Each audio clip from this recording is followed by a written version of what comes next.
The Danielle Hunter Minnesota Vikings situation continues to simmer on the back burner, but it could hit a rolling boil next week if 99 decides to skip mandatory minicamp.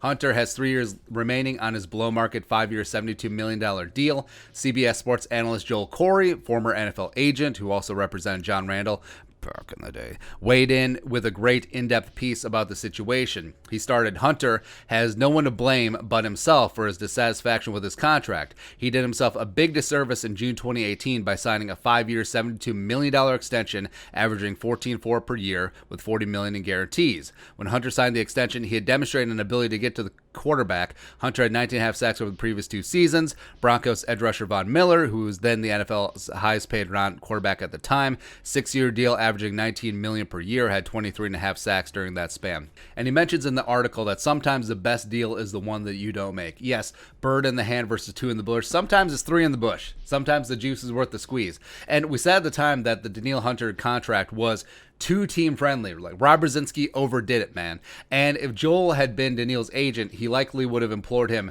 no, don't sign this contract. Get franchise tag. We'll hit the market. We'll do whatever. But clients do have the final say, and it's tough when you're on a rookie deal, rookie third-round deal, and then you have $40 million guaranteed plopped in front of you with a $15 million signing bonus that you get today cash money or check or direct deposit. It is tough to turn down.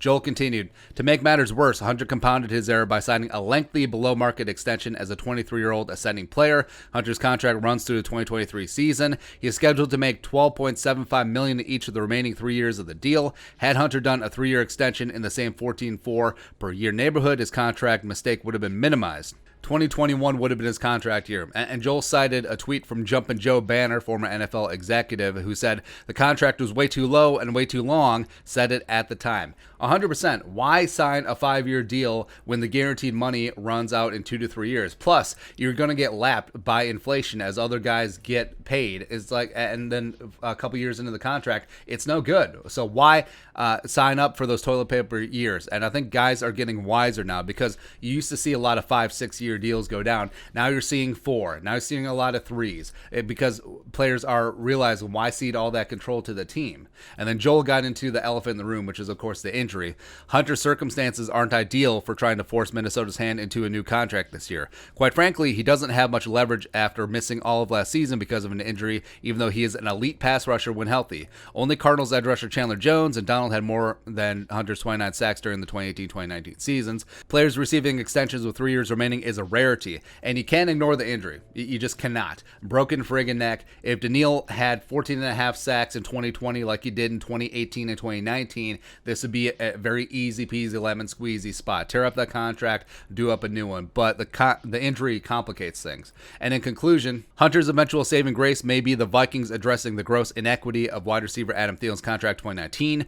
Thielen had clearly outperformed his 4-year deal he signed in 2017 as an RFA. He got a new contract with 2 years remaining, which would be 2022 for Hunter. My experience as an agent was that teams tried to avoid establishing new contract precedents at almost all costs. Giving Hunter a new contract with 3 years left will be something the Vikings aren't accustomed to doing. Hunter might be better off in the long run if a true renegotiation occurs next offseason, provided he regains some semblance of the form he displayed prior to the neck injury. Bottom line, Danielle might be stuck. Sure, he can hold out a mini camp and training camp if it comes to that, but he can be fined, and teams cannot rescind those fines anymore with the new CBA, and the Vikings would have a legal right to claw back some of that $15 million signing bonus if he skips out on training camp. And the Vikings have taken care of their own, even under contract, Thielen, which they mentioned, but 3 years is a long time, man. Plus, Thielen wasn't coming off of a neck, so we're going to be at a stalemate. Vikings have all the leverage. We'll see what Danielle wants to do.